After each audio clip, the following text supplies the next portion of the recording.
Good morning. This is KELOLAND on the go with all you need to know in news and weather as you start your day.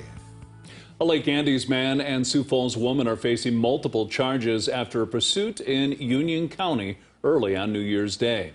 Alcester police say an officer with Beersford police tried to pull over a car that was speeding just after 3 o'clock Saturday morning.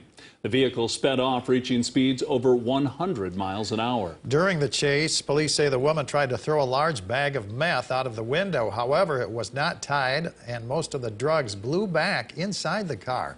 Alcester police helped stop the pursuit south of town. The 24-year-old man faces possession and ingestion of a controlled substance, DUI, and more charges. The 19-year-old woman faces charges including possession and ingestion of a controlled substance. No one was hurt during a Sunday afternoon fire in Rapid Valley. Officials in Pennington County say the Rapid Valley Volunteer Fire Department was called to the fire in the 4300 block of Robert Court just after 2 p.m. Firefighters arriving on the scene found smoke and flames coming from the home. Crews were able to stop the fire from spreading to nearby buildings. No one was inside at the time of the fire. The American Red Cross and Black Hills Fire Chaplains Association are helping the residents.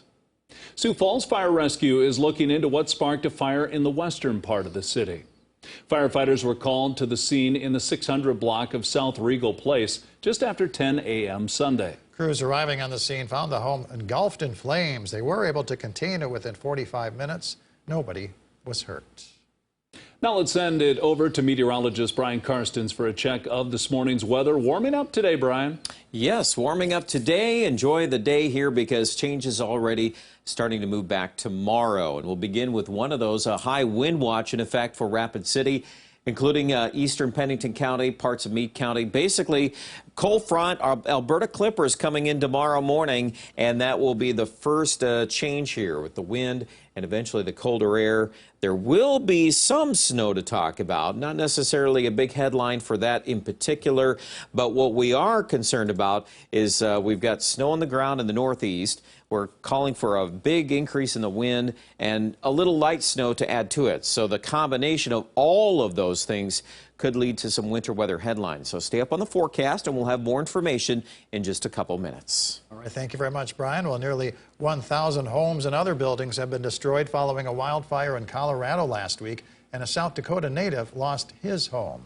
74-year-old Rick Williamson was on his way back from a meeting in Denver on Thursday when the fire broke out. He was not able to get back to his home with a car, but was able to walk a few blocks to grab some personal items before evacuating. A few minutes later, they knocked on the door and told me to get out of town. And so I walked back to my car and drove through some fire and zero visibility. Got out of town only about a half a mile and it just cleared up. It was just a funnel of nothing but debris and smoke. Williamson left South Dakota in 1969 after graduating from USD.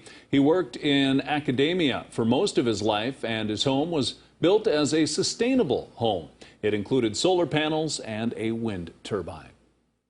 2 routes on Sioux area Metro are now back in service. The regular weekday service on routes 3 and 10 started back up early this morning. They will be on a half-hour schedule. Sam says all other routes will remain on an hourly service due to a driver shortage. All routes will return to normal once the shortage is solved. With school starting back up today, the Sioux Falls School District says it will follow the CDC's new guidance about isolation and COVID-19. Now, what this means is that people who have COVID-19 need to isolate for 5 days. If they don't have symptoms or haven't had a fever for 24 hours, they need to wear a mask for 5 days when they're near other people. Well, now that we're officially into the new year, South Dakota's minimum wage has increased. The state minimum wage went up 50 cents from $9.45 an hour to $9.95 an hour.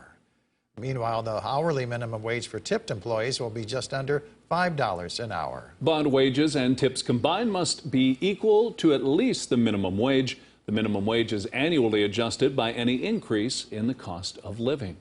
That's a look at some of our top stories. Now let's get one last look at your weather with meteorologist Brian Karstens. Brian? All right, weather and looking at this next system.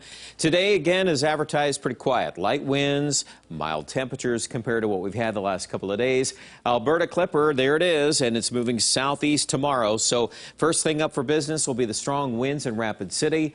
falling temperatures. I think we get some snow out of this, but it's mostly from Mobridge connecting to Aberdeen and Watertown. It's going to be a quick hit tomorrow afternoon, tomorrow night. But even if we get an inch or two of snow with those winds, you know, getting close to 40 or maybe a little higher, that's kind of our trouble spot that we'll need to watch. And of course, if the winds get any stronger in our forecast, that will definitely amplify some of the problems here. Otherwise, cold weather, and then we look, well, ahead here, at least into Thursday, we're going to stay in the deep freeze. There will be some light snow chances coming up Wednesday for Rapid City and Hot Springs with a separate system.